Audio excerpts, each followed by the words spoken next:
All right. Hopefully you got your handouts that were over there. As you saw today, you got a handout that's only like 2 pages long because for those, we were here last week. We're still on the same lesson we were on last week, chapter 13 of Revelation. So turn to chapter 13 of Revelation. And what I did to this lesson, I added a few more slides, but instead of reprinting the whole thing all over, I just printed the slides that were extra that I printed in this part of this lesson. So that's what you got, the extra piece of that.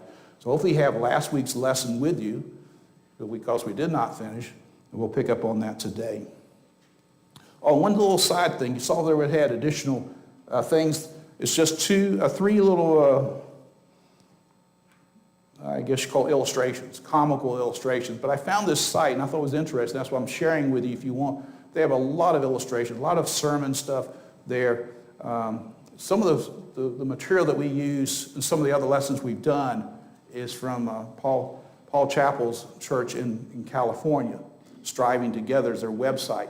And we used a lot of their things. Well, they have a website called Ministry 127. I don't know why it's called 127. I don't know what. But it's from their church over there. And they have a lot of resources there. And I just thought it was interesting. So I just pulled off a few of the humorous things. I found a few of them here. So that's what's over there for you. That has nothing to do with the lesson, just a little humorous stuff for you. All right, let's get to our lesson here. So let me go slide on down this thing and see if it gets moving like it's get down here now. Since we have guests in here, I'm going to ask my class what we've gone over in a second here. And you're going to see how they really pick up on this. They're really good at this. So what did we cover last week? We talked about the Antichrist. Okay, now this lesson deals with what? Antichrist and the false prophet, okay? So what did you learn about the Antichrist?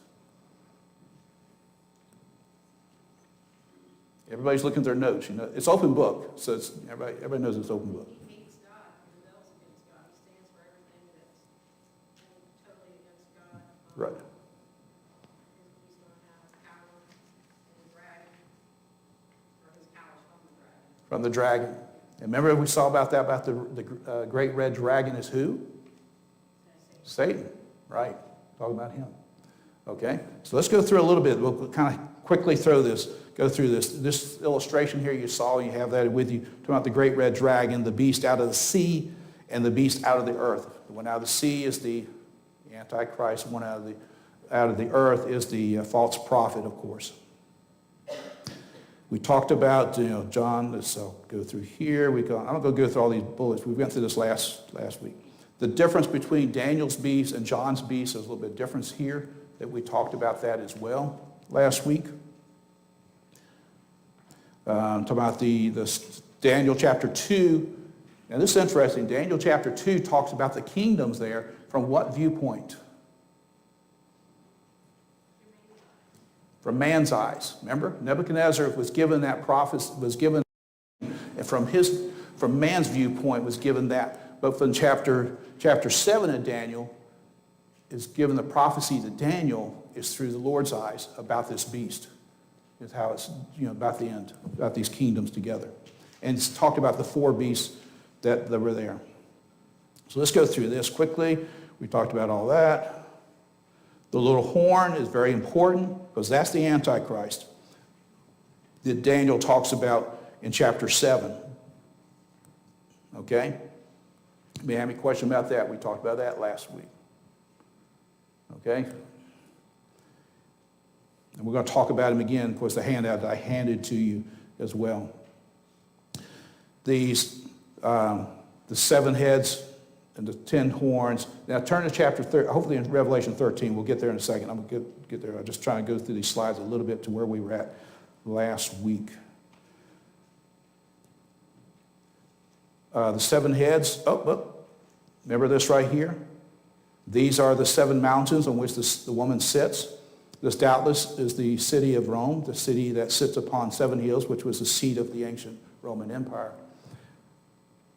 I meant to share this with you last week, but I have it right here with me about relationship about this, because we're about the Roman Catholicism, about the church of the Roman church there was based where? In Rome, and where it's at. This guy wrote back this lectures back in the 1900s. I thought it was interesting what he said here. This is a lecture from the 1900s. He says, "Nay, at this very hour there resides a man in the city of Rome, whom one half of Christendom itself hails, honors, and adores as the victor of Jesus Christ, the vice-regent of God upon earth, infallible and sole possessor of the keys of heaven. A man whom the greater festivals exhibit as a divinity, borne long in solemn procession on the shoulders of a consecrated priest, while sacred incense fumes before him, and lest peacock's feathers full of eyes wave beside him, his moving throne, and every mortal on the street where he passes uncovers, kneels, and silently adores. A man who once a year takes the seat upon the high altar of the sublimest church in Christendom in the broad light of the favored century, there receives the adoration of the whole college of the most exalted subjects, who reverently bow and amid chants, music, and burning lights to kiss the toe of his holiness." Who's he talking about? The Pope. And this is in 1900. This guy's talking about how the Roman Catholic Church and the Pope, the leadership of controlling, like he said, the estimate, over one half of the Christendom, as he calls it then. I just thought it was interesting to share with you there. All right, talk about the 10 horns of the 10 kings. Now we got here, this is where we got sidetracked, I guess you want to say. Talk about when the Antichrist. So go to chapter 13, if you would, please. And we'll go ahead and read. I'm going to go ahead and pick up on chapter 13 anyways and just go ahead and get down to this point. "And I stood upon the sand of the sea and saw a beast rise up out of the sea, having 7 heads and 10 horns, and upon his horns 10 crowns, and upon his heads the name of blasphemy. And the beast which I saw was like unto a leopard, and his feet were as the feet of a bear, and his mouth as the mouth of a lion. And the dragon gave him his power and his seat and his great authority. And I saw one of his heads as it were wounded to death, and his deadly wound was healed, and all the world wondered after the beast. And they worshipped the dragon, which gave power unto the beast, and they worshipped the beast, saying, Who is like unto the beast? Who is able to make war with him? And there were given unto him a mouth speaking great things, and blasphemies, and powers were given unto him to continue 42 months. How long is that? 3.5 years. And he opened his mouth in blasphemy against God, to blaspheme his name and his tabernacle, and them that dwell in heaven. And it was given unto him to make war with the saints, and to overcome them, and power was given him over all kindreds and tongues and nations. And all that dwell upon the earth shall worship him, whose names are not written in the book of life of the Lamb, slain from the foundation of the world.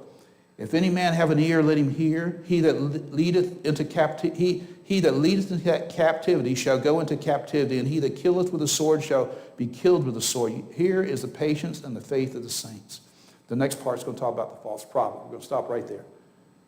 Now you saw in there, and that's where we got to this point, this passage here about on his head, one of his heads, as it were, wounded to death, and deadly wound was healed. And like I said, I do not have the answer to that. I know you said, John, what happened to this? I've read so many different authors, different commentators, and you'd be surprised. I think something happens to this guy. Let me back it up. Some people think, well, it's the revival of the Roman Empire. That's what died and it rose back up. It's not. It's a person. It's not. That happens, but the Antichrist is a person. It's a person that takes place with, okay? Now, how he dies and how he comes back to life, I don't know all of that. But I just know what the scripture just says. We're wounded to death, and his deadly wound was healed, and all the world wondered after the beast. It says a deadly wound. Sister Irby brought up a good point. She's being a nurse and being where she's been. There's people that have deadly wounds and not died, but had deadly wounds. So I don't know how it works all out. I heard one author say, this is when the person, the Antichrist, dies, and Satan indwells him after that moment there. He takes over. And I think that does happen. I think Satan does indwell and overtake this person. But does he die physically? Because what's the problem? People say, who can raise people from the dead? Who can raise people from the dead? The Lord. As far as we know, Satan's not able to do that. Okay? So I don't mean to throw out a bunch of confusing things or clarity, because I don't have it clear to me. I think something does happen to him. It appears to be death. It appears to be resurrected. But I don't know the answer to that. Okay? Like all of the other commentators I've read, they don't know the answer either. They all come up with everything they're pulling together, trying to pull together there. But I think the key part is this, that it does take place. He's wounded to death, and his deadly wound was healed. And what happens? What is the key about that? All the world is wondered after the beast. It's enough to draw everybody's attention to him. What happened to this guy? Now, what did I tell you earlier about what's on TV? And people, this is my opinion, should not be watching anyways. Christians should not be watching. The zombie stuff that goes on, the fear of the walking dead, all that kind of stuff goes on. That impregnates into your mind these images of things. I told you before what my wife said. One of the kids in the Masters Club said, talking about somebody dying, their family dying, they'll come back as a zombie. That's their mindset to think about.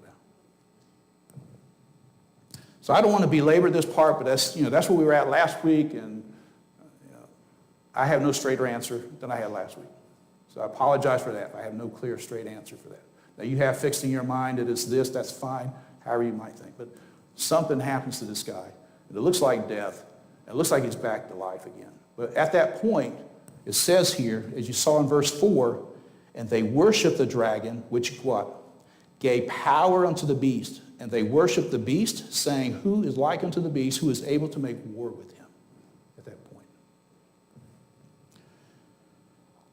So we're getting back to this part here, because this is where we were at. We didn't get to this. We didn't get to this last week. Didn't get this far.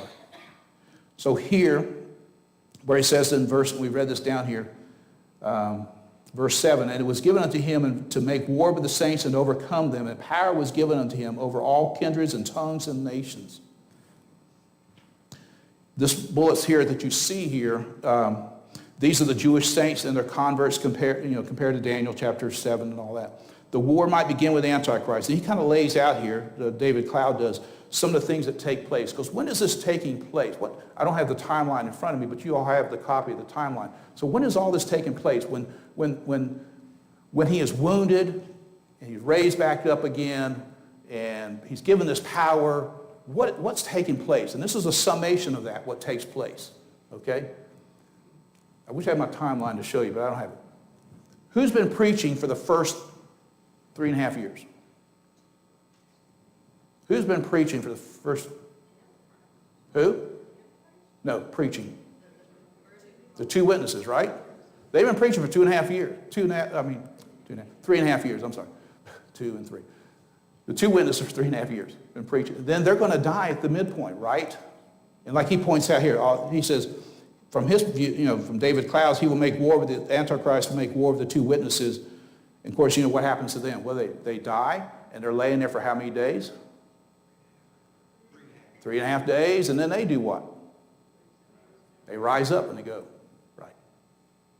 So all this thing's going to happen. I don't know, split the hair, exactly what hour of this day and all this happens. I don't know all that, but I know at the midtime, this mid part of the tribulation, these things are taking place. The death of the two witnesses, their death, their viewpoint, everybody able to see them. And we can see news in all over the world at one time, can't we? No matter what's happening, we see news taking place live in other places in the world. That's going to be visible for people to see that. And people are going to be celebrating the death of these two witnesses. Of course, they're going to raise back up again. God's going to raise them back up and take them on. Somewhere along that way, Satan's going to be wounded. Not Satan. The Antichrist is going to be wounded to his, appears to be death. And he's going to raise back up. But it's interesting, when he raises back up, and what does it say here? And they worshiped the dragon and gave power unto the beast, and they worshiped the beast, saying, who is like unto the beast? And he says here, he's going to do what? He's going to go into the temple. Now, who's been building this temple? For 3.5 years, this temple's been built, or been built there to be used by the Jews. Israel's been building this temple. They've been at peace and able to build the temple again. So he's going to go in there in the temple, and he's going to do what? He's going to go in the temple here, and he's going to set him up as God. You see that in 2 Thessalonians. It talks about that. He will do everything in his power to destroy Israel. And I've said this before, that's been Satan's goal from the beginning of time, is trying to get rid of Israel. Always trying to get rid of Israel. And this is the time when he's going to be really cut loose. At short term. Because we talked about those kingdoms. Remember the kingdoms we talked about? The Babylonian kingdom, the Medes and the Persians, the Greeks, the Romans. And all of that, Satan's been controlling those kingdoms to do what? To get rid of the Jewish people. And over time, during World War I, World War II, those things taking place, trying to get rid of the Jewish people. It says here in Zechariah in chapter 13, verses 8 through 9, this bullet here, it says that 2/3 of the nation will perish, at least those in Israel will perish. He's out to destroy them. All right, so this is here, this is the slides that you have, the extra things you said I had over there for you. These are extra slides I put together. I thought it was interesting to talk about the Antichrist, some things, some key things about him. Because let me ask you this. Do we know who is the Antichrist? Can we know who the Antichrist is? I see heads shaking. Everybody's in agreement. We're all in agreement, right? We cannot know who he is. We do not know who he is, okay? Because as you go through these things, you're going to see why you cannot know this, who he is, okay? So let's go through these. There's 10 of them here. I was trying to figure out how I can get them condensed on the slides, but I wanted you to see the references as well about this. So this is going to be the sizable part right here. He will rise to power in the last days. Daniel chapter 8, verse 19. And he said, behold, I will make thee know that what shall be in the last end of the indignation. And for at that time appointed, the end shall be. Daniel 8:23. And in the latter time of their kingdom, when the transgressors are all come to full, a king of fierce countenance and understanding, dark senses shall stand up. When does this take place? Last days. In the last days. Okay? He will rule the world. And it came in Revelation 13:7. And it came unto him to make war with the saints and to overcome them, and power was given over all the kindreds and tongues of nations. Has the entire world been ruled yet? No. Now, there have been those who tried, like the Roman Empire. I mean, it covered a good part of the world. Not every piece of it. They fought in England, they were fighting the Brits up there and those tribes up there. They kept dealing with those. The German tribes up above that they fought against. But the Roman Empire expanded most of the world at the time, okay? So they haven't conquered the whole world. But here, Antichrist is going to have, what does it say? The whole world. You know that song? He's got the whole world in his hand. Look at the next point. His headquarters will be in Rome, chapter 17, verses 8 through 9. We haven't got there in chapter 17. We talked about it last week a little bit, but we're going to get to that eventually here. His headquarters be in Rome. The beast that thou sawest was not and shall ascend out of the bottomless pit and go into perdition. And they that dwell on the earth shall wonder whose names were not written in the book of life from the foundation of the world, when they behold the beast that was and is not and yet is. And here is the mind which hath wisdom. The 7 heads are 7 mountains on which the woman sitteth. Let me ask you a question. I don't think I explained that or not. Who's that woman sitting on that beast? We haven't talked about it, but who is that? Who is it? The harlot. And the harlot is who? It's the Roman church, but it's all that false religion, all that together, in which the Roman church is a good part of that, okay? Look at the next one. He's going to be intelligent and persuasive. And you can say, well, there's a lot of intelligent people and persuasive. And there is. There's a lot of people who are very intelligent. This guy is going to be so intelligent, so impressive. We've seen people talk, well, they sound pretty good. I might vote for that person. He's really persuasive. And then you realize, ooh, he ain't good. Now you look at this guy here, this Antichrist. He's going to be intelligent and persuasive. Daniel chapter 7, verse 20. And of the 10 horns that were in his head, and of the which came up, excuse me, and whom 3 fell, one of that horn had his eyes, and a mouth that spake very great things, whose look was more stout than his fellows. He spoke very great things. All right, here's the next point. He will rule by international consent, Revelation 17, verses 12 through 13. And the 10 horns which thou sawest are 10 kings, which have received no kingdom as yet, but receive power as kings 1 hour with the beast. These have one mind, and shall give their power and strength unto who? To the beast. He will rule by deception. Daniel chapter 8 says here, and his power shall be mighty, and not by his own power. He shall destroy wonderfully, and shall prosper and practice, and shall destroy the mighty and the holy people. And through his policy also he shall cause craft to prosper in the hand, and shall magnify himself in his heart, and by peace shall destroy many. He shall also stand up against the princes of peace, but he shall be broken without hand. Interesting, he shall by peace shall destroy many. At the very beginning of the tribulation, what's he do with Israel? Signs a peace treaty with them, does he not? But at the mid-tribulation, he breaks that peace treaty with them. Okay?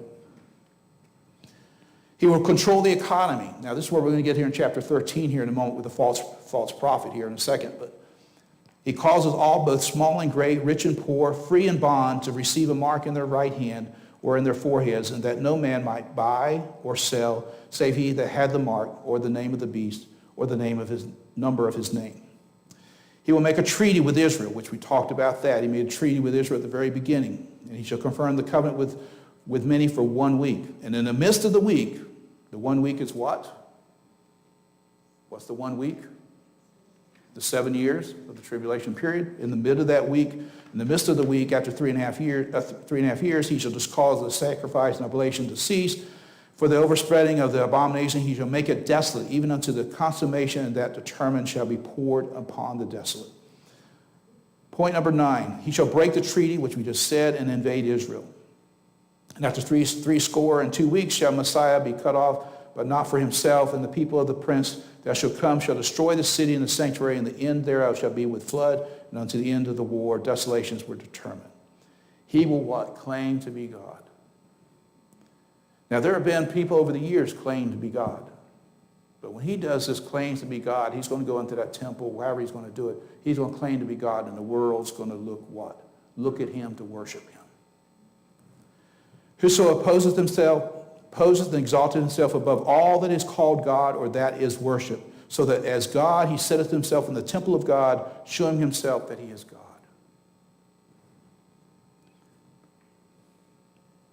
This handout I gave, that you have over there, I put this together. I thought it helps me to visualize all this together myself. Hopefully it helps you. I don't have my pointer to point towards it, but you can see it as well. But I want you to see, and I know the guy at the very beginning, the Antichrist, he looks kind of comical. I don't mean him to be comical, but he's not comical. But I'm trying to get you the idea that when he comes in, he's going to look nice and charming and be an okay guy. You know, but the world's going to like this guy. Intelligent, smart, and all that, persuasive, and all of that. But the mid-tribulation, when Satan takes over this Antichrist, he's not going to be kind, he's not going to be charming and all that. He's still going to have he's going to be what? His father is the devil. You think about it, in a sense, you know, liar, all that, deception, all that with him. But he's going to be like a beast, just trying to destroy everybody he can destroy and destroy the Jews as much as he can. That's his purpose there. So this is just a kind of illustration of some things that happen. We haven't got to the other parts there, of course. So let's get to the false prophet if we can. Anybody have any question where we've been at now? If it's too hard of a question, I don't know the answer, I don't know the answer. I'll tell you that. Yes, sister. I don't have a question, but I think about how, you think about people like Diane and Jimmy Jones or whatever, the people that follow them. Oh, the Jim Jones group. And you have people, you know, Joseph Smith, and then you have, I mean, for heaven's sake, Jim and Tammy Faye Baker. I mean, people follow them and send billions of dollars. Oh, yeah. Just, I mean, and you think about them in comparison, they are nothing. They do nothing compared to what the false prophet and Antichrist, you know, are going to do. So I can only imagine the level that it's going to be on. Good point. And good point, because there's been people like that that we've seen. control people and done so. And I talked about Nazi Germany for you, but how can you realize that a guy who was just a Hitler got control of a whole country and the mindset of those people to destroy other people, and you lived in this town, these Germans lived, and right down the road was the concentration camp, and they just let it go on. They allow it. It's like part of their, okay. But their minds were controlled in his mindset. Yes, Brother Tim. You also got to remember the conditions under which this guy gets all his power too. There's war, there's famine, there's disease, all over the world. People are looking for somebody to give them the answers to take care of all this. And that's a good point, because we've covered the other things. What have we already covered? We've already covered what? The seals and the trumpets. And what's happening with those things?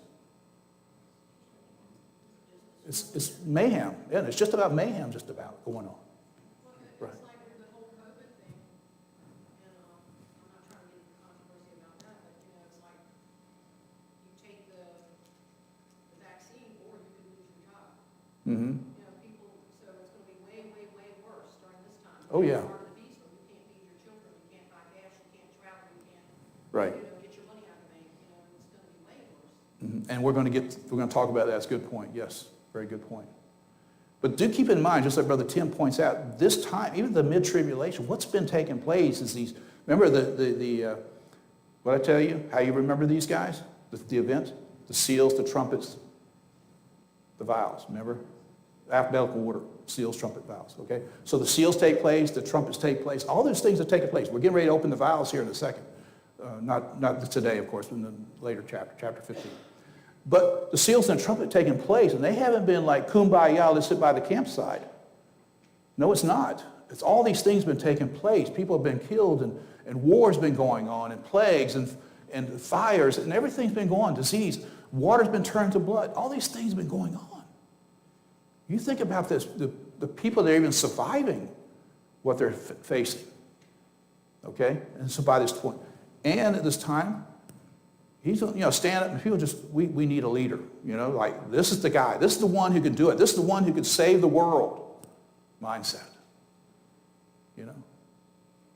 It's hard, some people to realize, but it doesn't, people are looking for somebody now, are they not?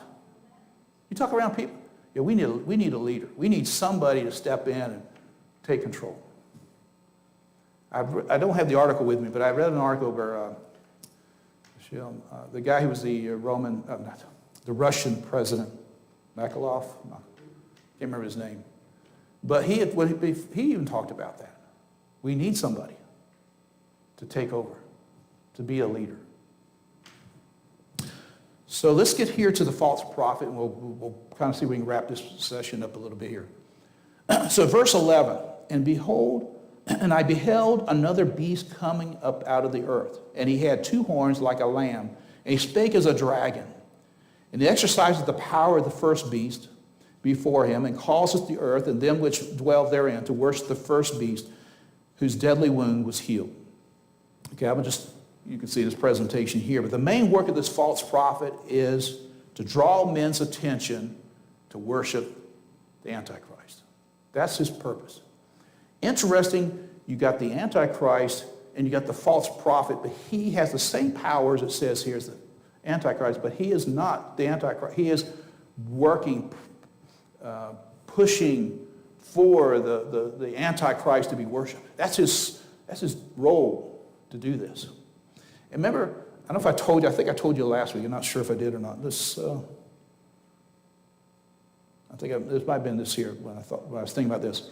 Yeah, let's go to this point here, this slide here, so it might bring it out to you. The Antichrist was not to rise to power alone. His success will result from a worldwide spiritual deception perpetrated by the false prophet. The religious leaders' ability to perform miraculous signs will enable him to convince the public that the Antichrist is the leader for whom they have been looking for. The ultimate deception of the end times will involve worldwide worship of the Antichrist. I think I said something about it last week. I'm not sure if I did. I knew I said something. When you think about, when you have a leader, but you also tie with that what? Because people's human nature is what?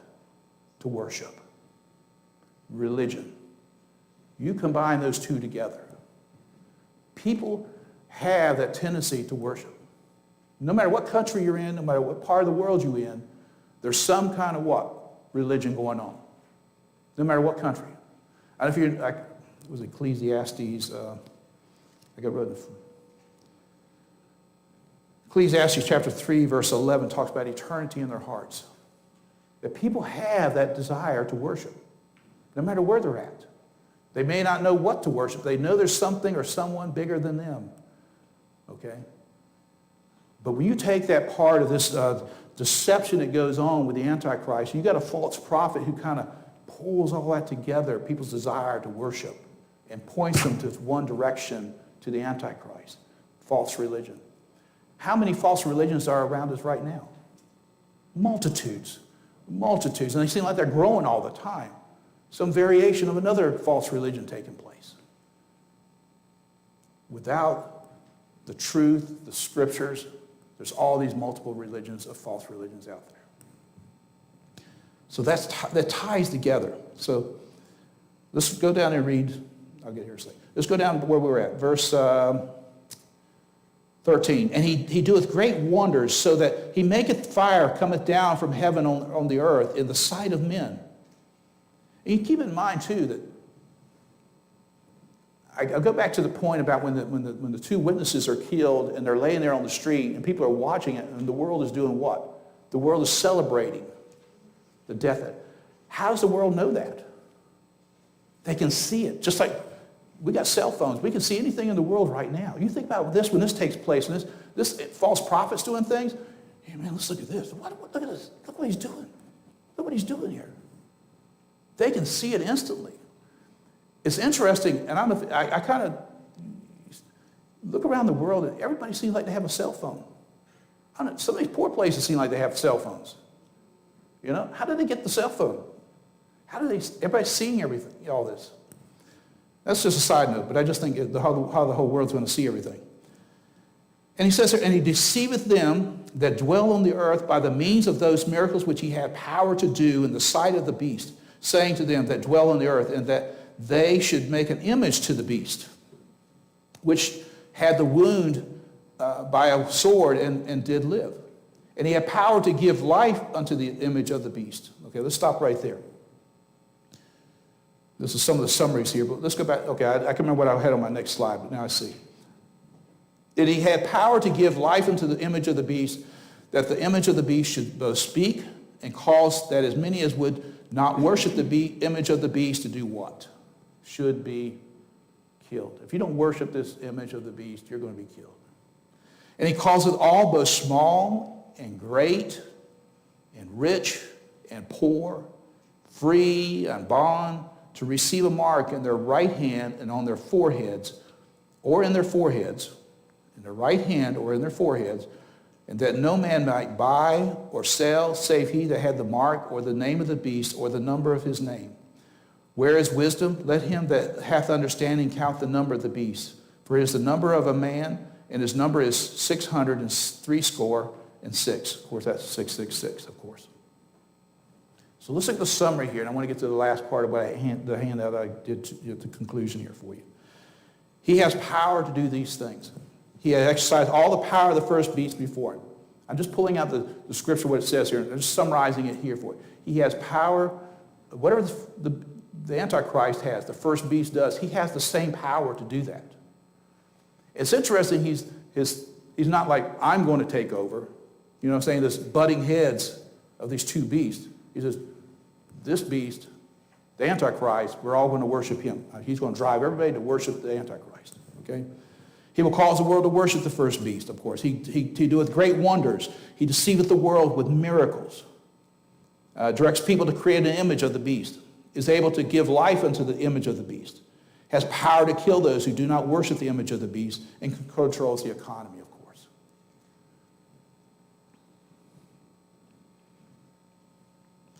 So this is where I want to get to the conclusion, kind of draws into this together here for you.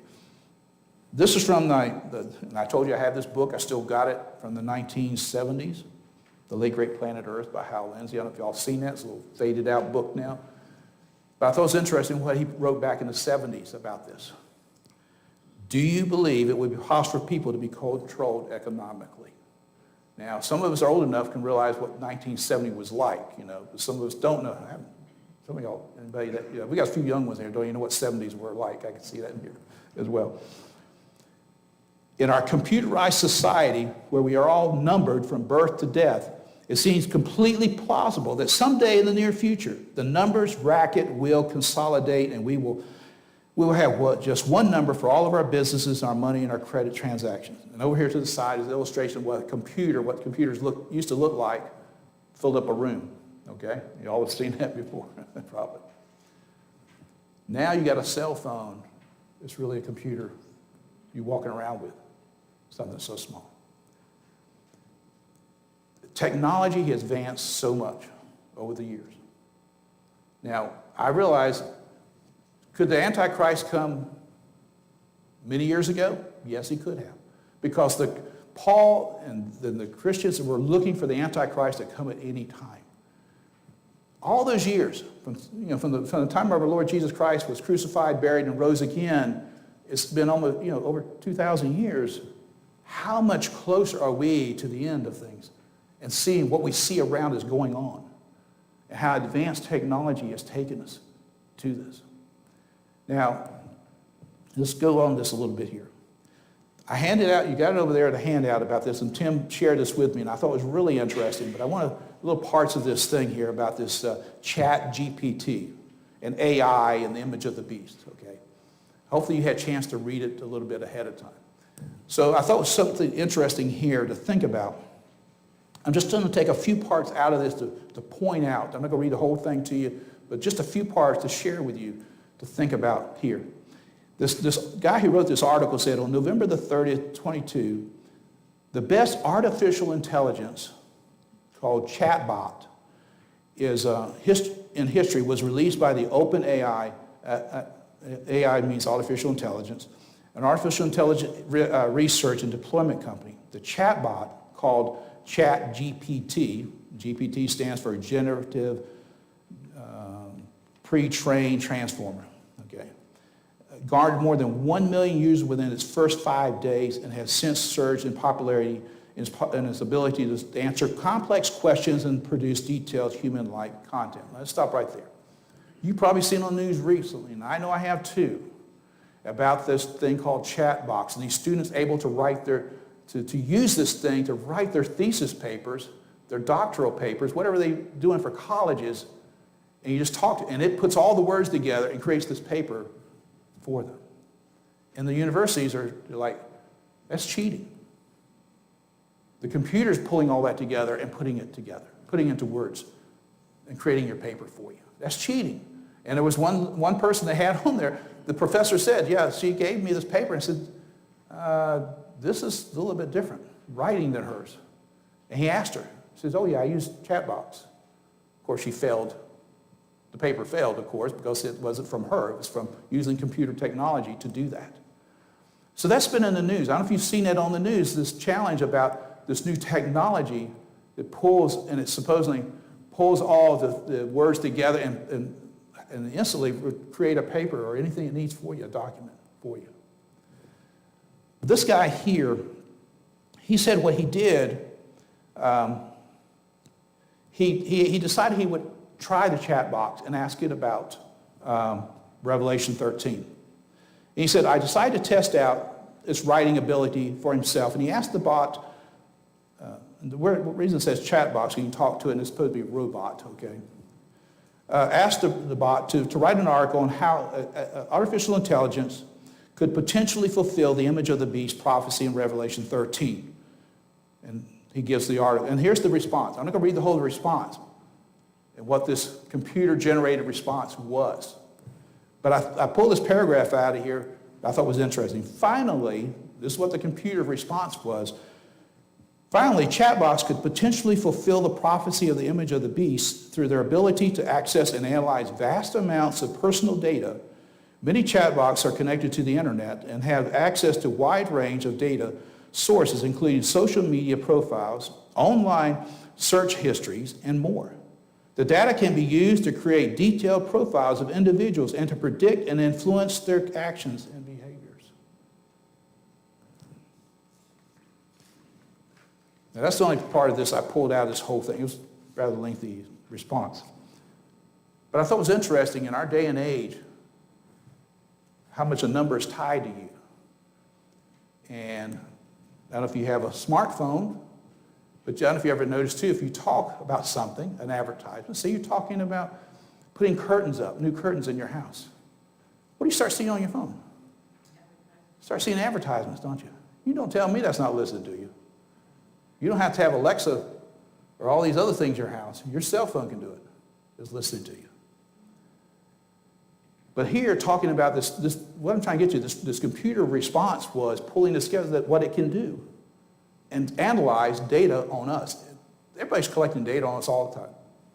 Chinese are doing it, from space, We're shooting them down. But collecting data on everybody. You think in the future how this is going to even be more so. But what was interesting, when he asked that question, he said, well, let me go back. And he says here, here's the guy who wrote this article. Not only did chatbot generate concise, structured, and uncanny human-like response, it gave a glimpse into the scary power of artificial intelligence. And technology will surely be used by the beast system to deceive.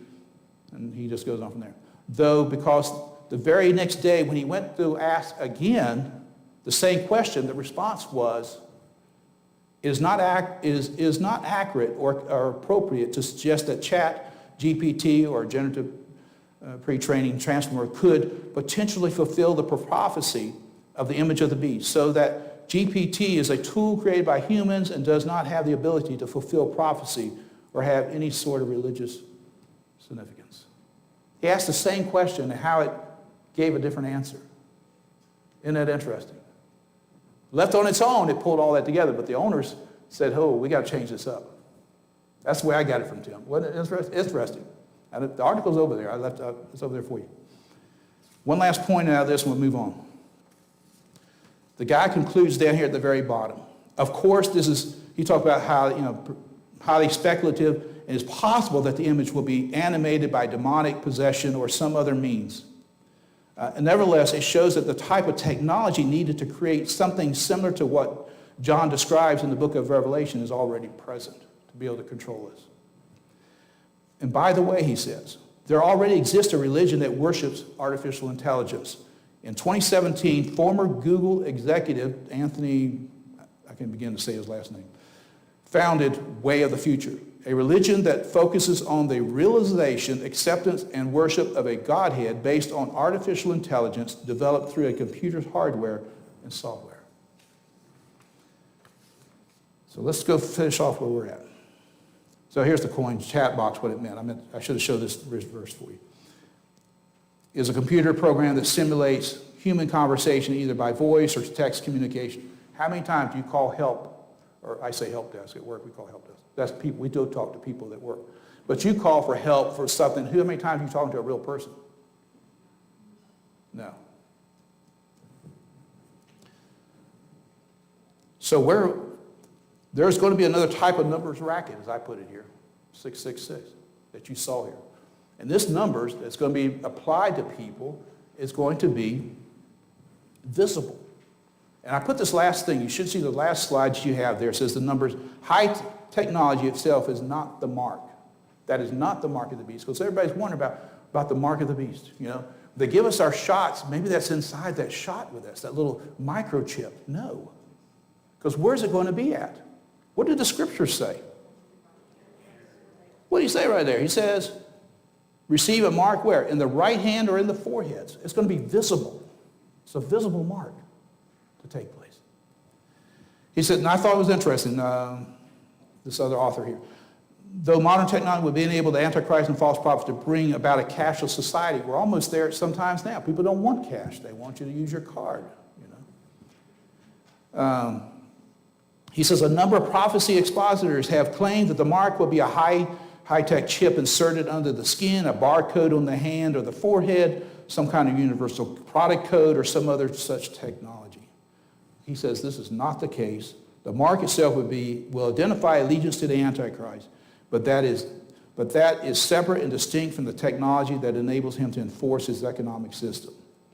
Notice that this mark will be on people and not in them like some kind of microchip. It'd be right on the hand, the right hand, or on their forehead. Not us, we'll be gone. Lord willing, we'll all be gone out of this room when the rapture takes place, as far as I know. But those who are staying here and have to come to this point and take that mark of the beast, they're going to be able to see that on each other, visible to be seen there. And when they have that mark, they've sealed their doom.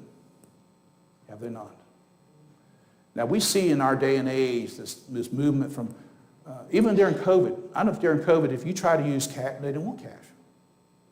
Places, we ran out of coins. We're not able to give you, they want to use a card. Everything had to be that way, right? Now we're kind of transitioning about, okay, we'll start taking cash now and all that. But just think about that, what's going to happen to these people. It's going to control, the false prophet's going to control the economy that way. And when you control people's food and their housing and those kind of things they have, whatever they might have, I just can't fathom what the world's going to be like at that anyways. After all these things they've gone through, all these things that's gone through the seals, the trumpets have taken place, and all that devastation, and those few people that have housing or whatever they might have to live with, how they're going to live, to have food and clothing, It's going to be a horrible time. And like I said before, it's good we study the book of Revelation. I enjoy studying the book of Revelation. I hope you've learned some things as we go through it. But what is the purpose of studying the book of Revelation? Pardon? Draw us closer to God and realize that the time is at hand. We're going to get saved now. And that's the point that people need to draw closer. We need to draw closer to the Lord and realize it's getting closer. Now, I'm not going to prophesy, hey, in a few more years, the rapture's going to take place. Sister Irby sang that song, and I love that song. It could be morning, could be noon, could be any time. We don't know when it's going to be. Could be this year, next year, any day. We don't know what's going to take place. We never know. But we can see a lot of things lining up here, a lot of things taking place lining up. So what if the rapture does take place today? We'll be excited, won't we? We'll be with the Lord. But what about our neighbor? What about people we just dealt with at the gas station? If you even talk to people at the gas station more, you probably don't anymore. Wherever you meet somebody at the store, Walmart, where do you meet? What about those people? Are they going to be there with us? What about our family members? We put on that list, pray for our family members to get saved. Where are they going to be at? Hey, I'm looking for the Lord to come back. Every one of us are looking for the Lord to come back because we want to be with him. Our heart's desires to be with him. But what about those who are not saved? That's where our passion should be. It's like, this is interesting. This is good to know, and the Lord wants us to know this. He wants us to know this information about the book of Revelation. He gave it to us to know, but not just to know up here, but to know in our heart, to have a burden of passion for other people that are around us, what's going to happen. It's good that we know the end of the story. I rambled on too long. I think I'm too far. Okay, let's go to the Lord in prayer. We'll be dismissed. They'll be beating on the doors. The vandals will be coming in. Dear Lord, thank you for taking care of us. Thank you for your word. Thank you for your blessings in our lives. Help us to learn from your word, to apply it to our hearts and lives. Help our pastor this morning. Help him the strength and the grace and the wisdom he needs as he preaches. Help with the leading of the music as well, and those working with the children and children's churches going on, and those in the bus ministry, Lord, as they travel this afternoon as well. Please guide and direct them. Thank you, Lord Jesus. In your name we ask, amen.